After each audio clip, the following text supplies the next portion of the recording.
Meditar com você nesta hora. Evangelho segundo escreveu João, capítulo de número 5. Aleluia.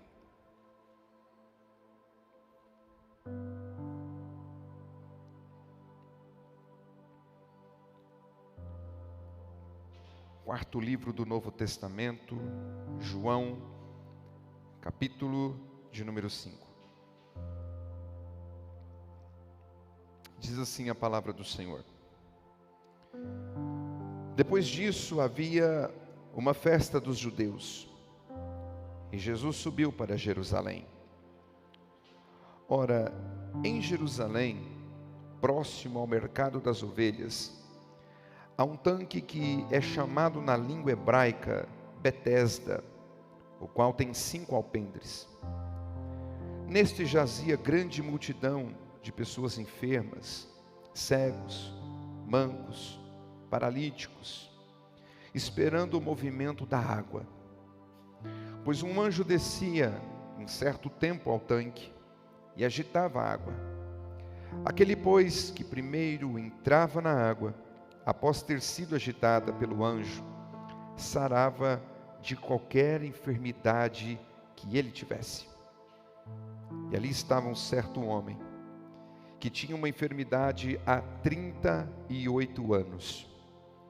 E Jesus, vendo este deitado, e sabendo que estava neste estado havia muito tempo, disse: Tu queres ficar são?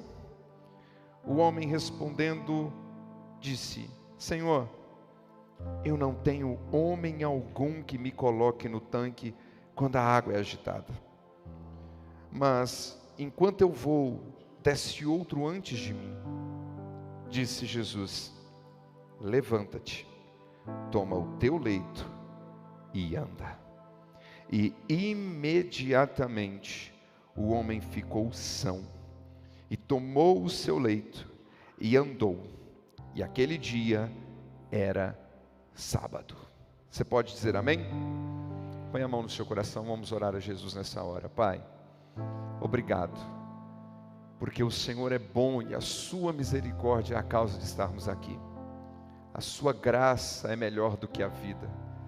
Por isso nós te exaltamos como igreja, como povo santo, exclusivo seu. Tu és incomparável, Jesus. Não há outro que se iguale a ti.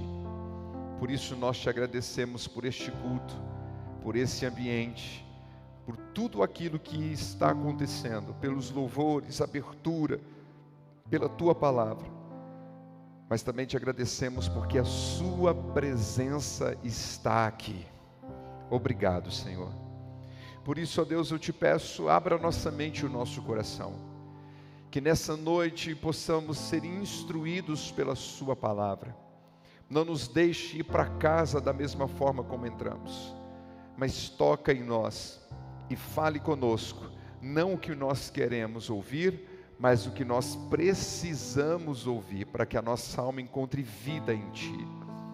Por isso, ó Deus, nós já te agradecemos, porque sabemos que vamos sair daqui diferentes. E nós, ó Deus, te pedimos, faça a tua obra. Tu tem primazia neste lugar, tu tem total liberdade nessa noite, em nome de Jesus. Você pode dizer amém? Está fraco? Diga amém.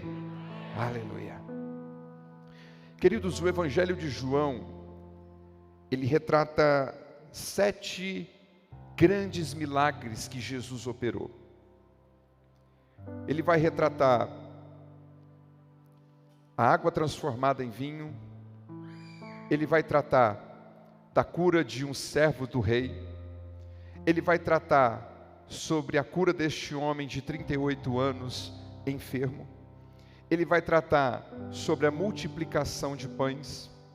Ele vai falar sobre Jesus andando sobre as águas. Ele vai também falar sobre a cura de um cego de nascença.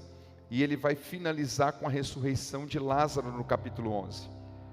Por que 7? Porque os judeus criam muito no número 7.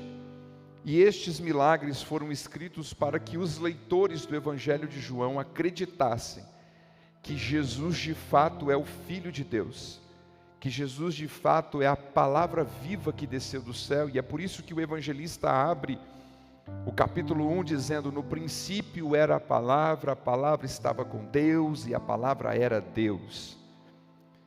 E diante disso nós estamos lendo o terceiro milagre que João relata que Jesus realizou nos seus dias.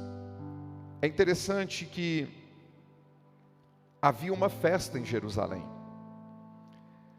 E nos dias de festa de Jerusalém, muitas pessoas vinham de vários lugares festejar, participar das festas e também trazer as suas ofertas, trazer os seus sacrifícios, os seus holocaustos, para serem apresentados no templo em Jerusalém. Nós não sabemos que festa está acontecendo aqui, não sabemos se é tabernáculos, não sabemos se é Pentecostes, não sabemos se é primícias, mas de fato existe a festa dos judeus, e eles estão reunidos, e quando havia festa em Jerusalém, a cidade ficava repleta de pessoas, porque os judeus saíam de suas casas pelo menos uma vez ao ano, para celebrar uma dessas festas em Jerusalém. Então a cidade estava repleta de pessoas, a cidade estava repleta de alegria, de risos, de momentos felizes, de pessoas que se alegravam umas com as outras e festejavam umas com as outras. Mas nós também temos um contraste, porque nesta mesma cidade chamada Jerusalém, que em hebraico significa lugar de paz, na região noroeste desta cidade, existe um ambiente de enfermos, existe uma casa de enfermos, e ali o nome desse lugar é Betesda, e o texto nos afirma que em Betesda havia multidão de cegos, coxos, enfermos, de todas as espécies, esperando um milagre, porque Betesda era o último recurso, a última esperança para aquele que havia sido desenganado pela medicina, que era extremamente limitada na época. E quando os enfermos tinham a sua última esperança neste lugar, eles frequentavam o tanque de Betesda e passavam ali o tempo que fosse necessário para, em algum momento, serem curados. O texto diz que de tempo em tempo o anjo do Senhor descia sobre aquele lugar e agitava a água, e todo aquele que mergulhasse na água uma vez agitada era curado de toda a enfermidade que tivesse. Não importava qual fosse a enfermidade, receberia cura. Então era um lugar de última esperança, era um lugar de última misericórdia. Isso que Betesda no hebraico significa casa de misericórdia. E é então interessante você olhar que no capítulo 5 existem esses dois cenários. Existe o cenário da festa, da alegria, do júbilo, mas também existe o lugar da tristeza, da dor, da desesperança, aonde também existem uma multidão de pessoas gemendo, com a alma entristecida, com a alma ferida, muitos enfermos, desenganados, e no outro lado, muita festa, muita alegria, muito júbilo, muito grito, numa mesma cidade. E Jesus, o texto diz que ele vai para Jerusalém. Ele acaba de curar, no capítulo anterior, um filho de um servo do rei. E ele agora, quando ele ouve que tem uma festa em Jerusalém, Jesus caminha para Jerusalém no dia dessa festa. Só que o interessante é que o texto não diz que Jesus foi para a festa. O texto diz que nos dias da festa, Jesus foi para Jerusalém. Jesus não participou desta festa, Porque embora fosse uma festa religiosa e que envolvia judeus de todos os lugares, e era uma festa declarada por Deus, a prioridade de Jesus não era esta festa a priori, mas a prioridade de Jesus era visitar um homem no tanque de Betesda. Eu quero dizer para você nessa noite, que a prioridade do reino de Deus é visitar você nas suas crises, nas suas enfermidades, nas suas dificuldades, no seu choro, na sua ferida, na sua desesperança, no seu desalento. Jesus, Ele tem prioridade em sentir a minha e a sua necessidade. Ele tem como prioridade visitar-nos em tempos de dificuldade. Ele tem prazer em resolver aquilo que para nós é impossível, aquilo que para nós é difícil, aquilo que humanamente falando é inatingível, aquilo que humanamente falando não tem saída. Ele é especialista em mudar rotas, em mudar pessoas, em mudar situações, em levantar o fraco, em dar alegria ao entristecido, em dar saúde ao enfermo e a levantar aquele que está abatido. Eu quero dizer para você nessa noite, que você não veio a uma simples reunião de quarta-feira, você não veio a simples igreja que você talvez está acostumado a frequentar na quarta-feira. Não, aqui é a Betesda de Deus, aqui é o lugar da misericórdia do Senhor. E se você entrou aqui nessa noite como último recurso, como a última esperança, como o último momento que você acredita que pode alguma coisa dar certo, você veio na Betesda de Deus, você veio na casa da misericórdia do Senhor, e aqui vai acontecer o impossível na sua vida, em nome de Jesus. Quem crê comigo, levanta a mão e dá glória. De um lado festa, celebração e júbilo, do outro lado dor, enfermidade, sofrimento, tristeza, desesperança.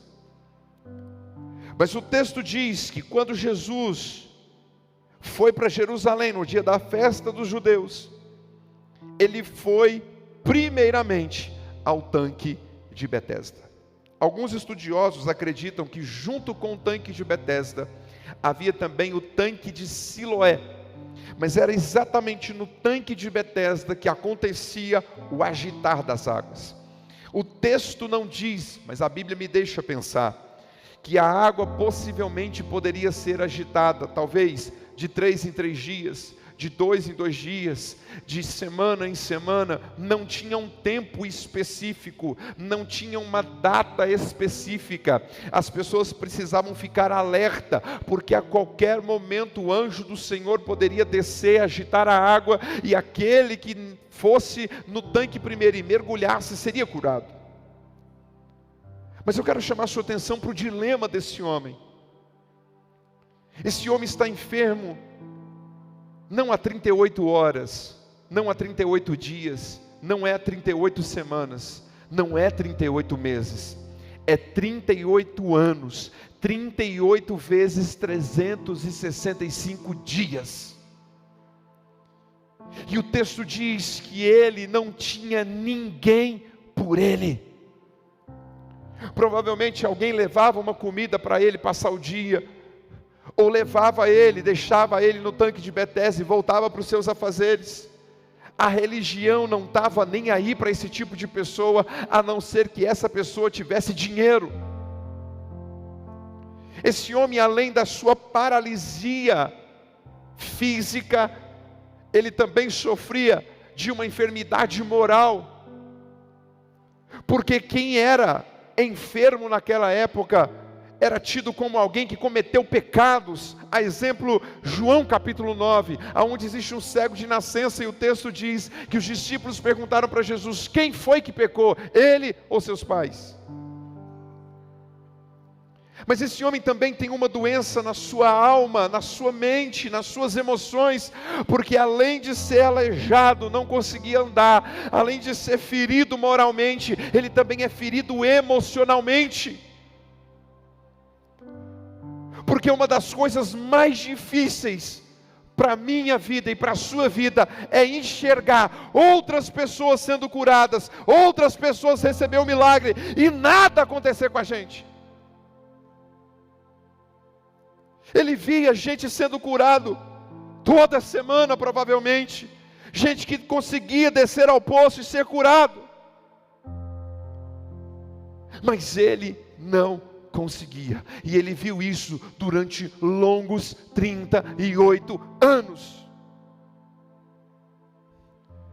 e Deus fala ao meu coração nessa noite, que tem gente que chegou aqui exatamente dessa forma, porque a sua alma está angustiada, não porque o outro foi abençoado, mas porque você ainda não foi alcançado, porque você tem buscado, você tem orado, você tem pedido a Deus, e talvez outras pessoas tenham recebido, e você ainda não. Mas o que me chama a atenção nesse texto, é que aquele homem durante 38 anos, buscou de uma ou de outra forma, se jogar no tanque para ser curado, e nunca conseguiu. E ele próprio desabafa com Jesus, dizendo que não tinha ninguém por ele. Ele era sozinho, largado, abandonado. Só que quando eu olho para esse texto, eu enxergo que esse homem buscou durante 38 anos ser curado e não foi possível. Mas chegou um dia em que ele não ia mais buscar a cura, porque a cura estava caminhando até ele. Quando Jesus chega em Jerusalém, ele não vai para a festa, ele simplesmente vai para o lugar chamado Betesda. Ele simplesmente sabe, porque o texto diz que Jesus, quando olha para ele, já sabe de tudo que está acontecendo. Então Jesus sabia que aquele homem estava enfermo há 38 anos. E 38 anos dentro ali daquele ambiente. Então Jesus caminha em direção àquele homem. E eu não sei se você já passou por essa experiência, de procurar alguém na multidão. Esses dias a minha mãe estava no mercado e eu fui para lá. E o mercado cheio de gente, eu falei: Senhor, cadê minha mãe? Jesus amado, cadê? Deixa eu tentar aqui, na outra sessão, e não achava. Aí eu liguei para ela e falei assim: onde é que a senhora está? Ela disse: eu estou na sessão do sabão em pó. Eu falei: então eu sei onde a senhora está. Aí eu fui até achar minha mãe. E consegui achar ela. Mas Jesus não precisa de GPS humano. Jesus não precisa de ligar para alguém para perguntar: cadê você, aonde você está? Ele não precisa que você dê a dica aonde você se escondeu.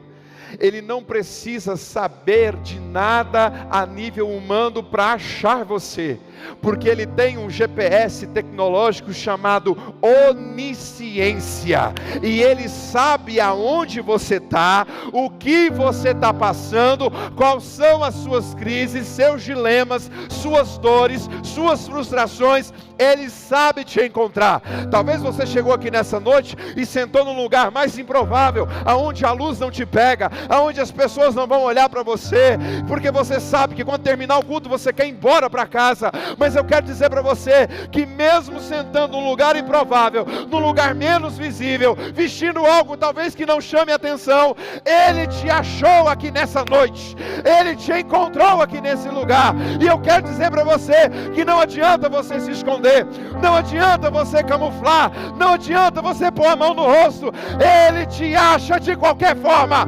seja na mais alta montanha ou no mais profundo abismo, Ele te encontra. E Deus está falando para a gente aqui nessa noite: para de esconder,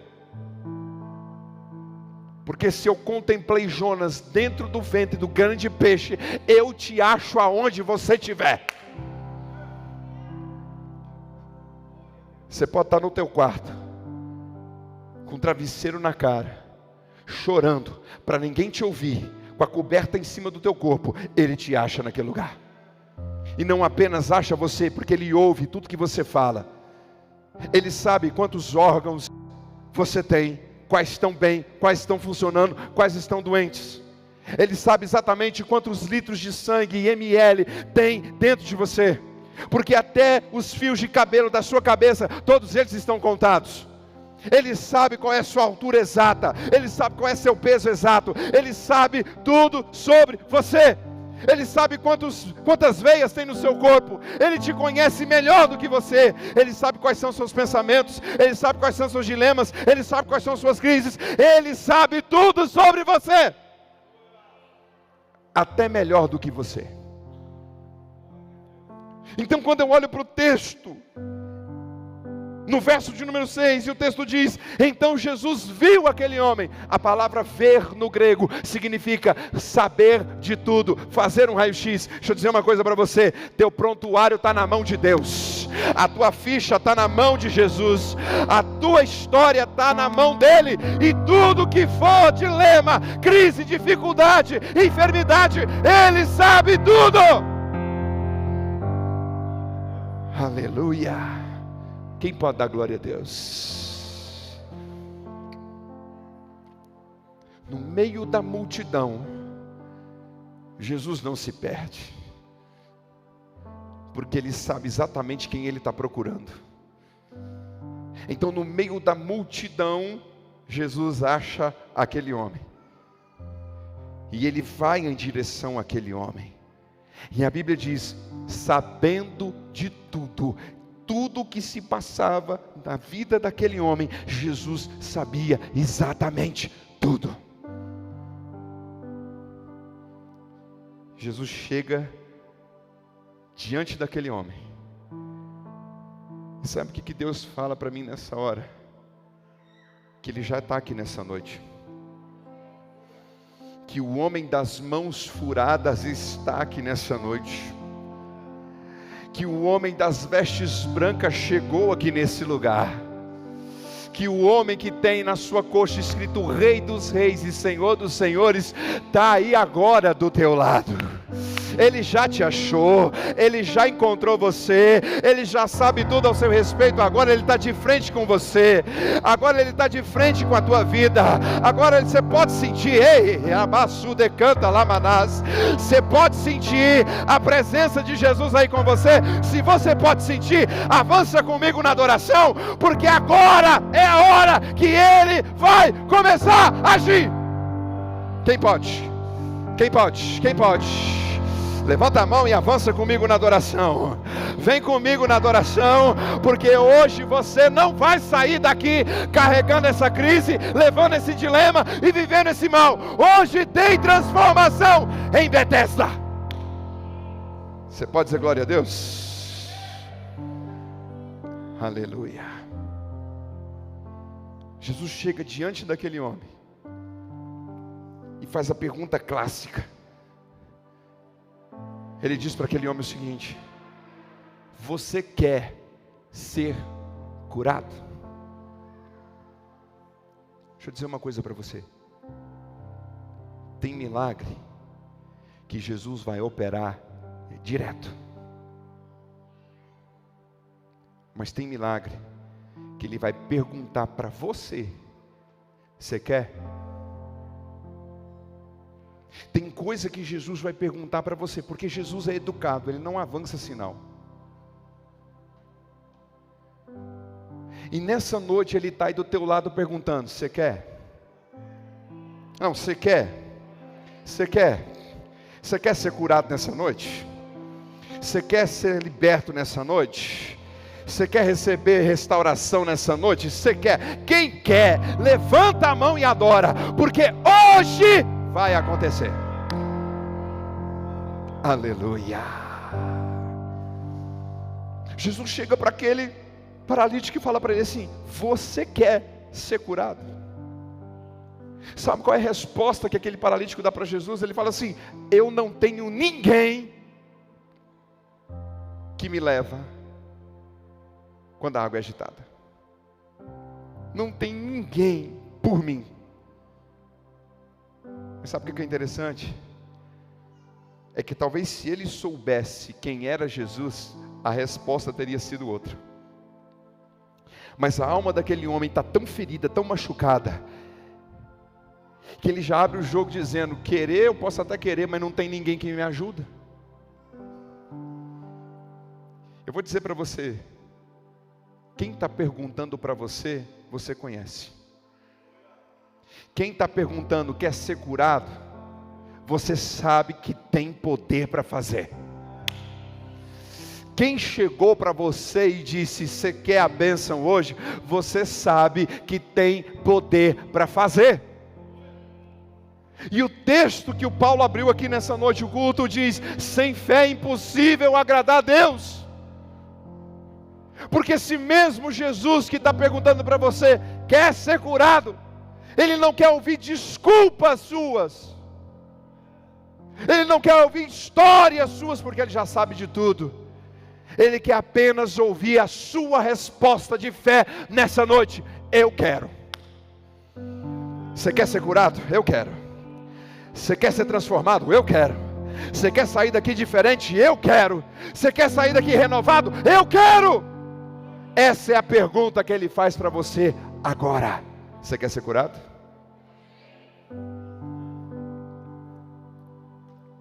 O homem diz: eu não tenho ninguém. Aí Jesus olha para ele e fala assim: levanta, toma a tua cama e vai para casa. Anda agora. Aquele que dá ordem é o mesmo que capacita a ordem ser executada.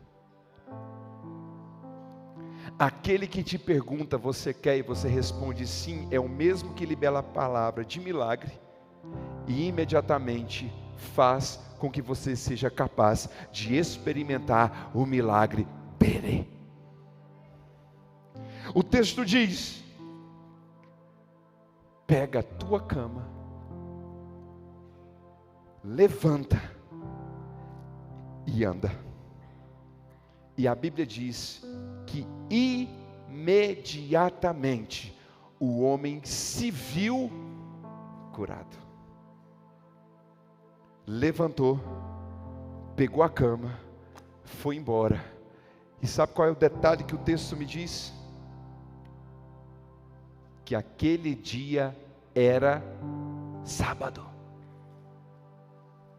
E talvez você pode olhar essa informação como uma informação sem relevância, mas eu quero chamar a sua atenção, porque nada na Bíblia está colocado aqui à toa. Aquele dia era sábado. E o que representa sábado? Repita comigo: descanso. Está fraco, diga descanso. Quem é o Senhor do sábado? Pode falar, Jesus. Quem é o Senhor do sábado? Logo, quem é o Senhor do descanso? Jesus.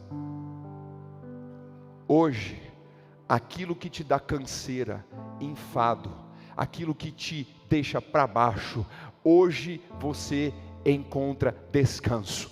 Aquilo que te deixa totalmente desmotivado, sem esperança, aquilo que está atrofiando a sua musculatura espiritual e está impedindo você de romper, de caminhar, de seguir, de prosseguir, aquilo que está fazendo com que você fique apenas deitado na cama do desalento, da desesperança, do desconsolo, aquilo que faz você ficar deitado na cama da depressão, da ansiedade, da tristeza, do fracasso, hoje vai ouvir a voz de Jesus dizendo: está na hora de levantar, pegar essa cruz, dizendo: está na hora de levantar, pegar essa cama e começar a andar. Há descanso para você, a cura para a tua vida, há milagre em Betesda. Quem pode, levanta a mão, exalta, glorifica o nome do Senhor. Há milagre em Betesda hoje, você crê?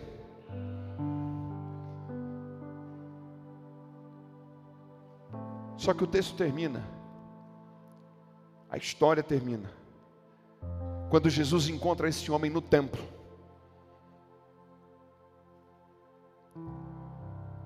E Jesus fala para ele assim: veja que você já está curado. Não peques mais, para que não suceda coisa pior a você. Olhe para cá, e eu já termino a palavra. A enfermidade na vida desse homem era uma consequência de um pecado. Só que Jesus, que transforma o físico, também transforma o pecador. O mesmo Jesus que cura o enfermo, também liberta a alma do pecador. O mesmo Jesus que faz alguém levantar de uma cama de enfermidade e andar, é o mesmo que visita o pecador no lamaçal do pecado e transporta ele para o reino do Filho do seu amor. E talvez, querido, olhe para cá para você entender e a gente vai orar. Talvez as nossas crises, as nossas dificuldades é resultado das escolhas mal sucedidas que nós fizemos na vida. São reflexo de pecado que cometemos. E é por isso que esse homem estava nessa situação.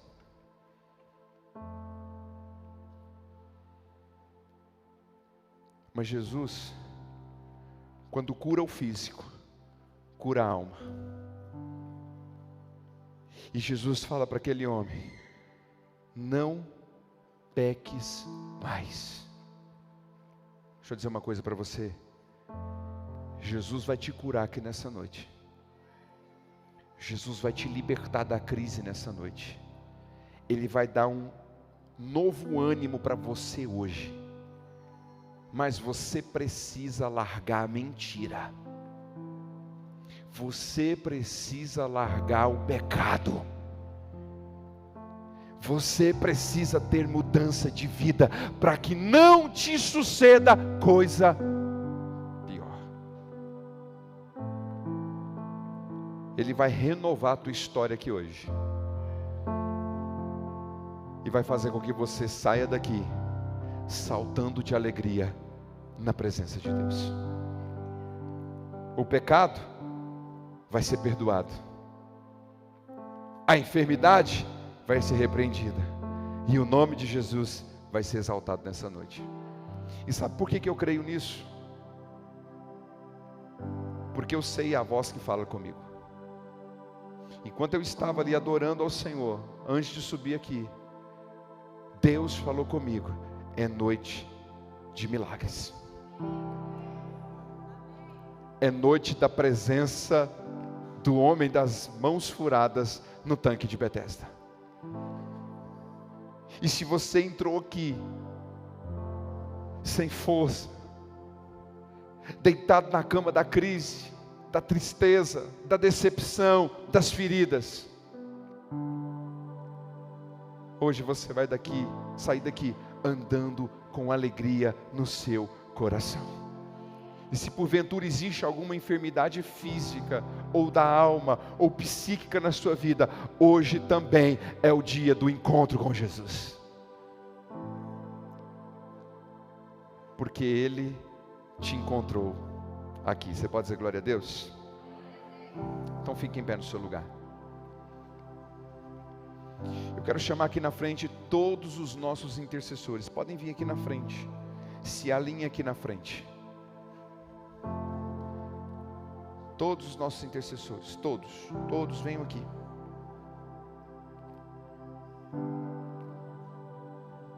Aleluia. Nós oramos na sala de intercessão antes de começar o culto, por revestimento espiritual, poder de Deus, ousadia. E eu creio que cada intercessor está com as mãos preparadas, porque debaixo das mãos dos intercessores está as mãos de Jesus. E enquanto o louvor vai ministrar uma canção sobre milagres, sobre poder, eu quero chamar quem quer, quem precisa, quem está no limite, quem está cansado,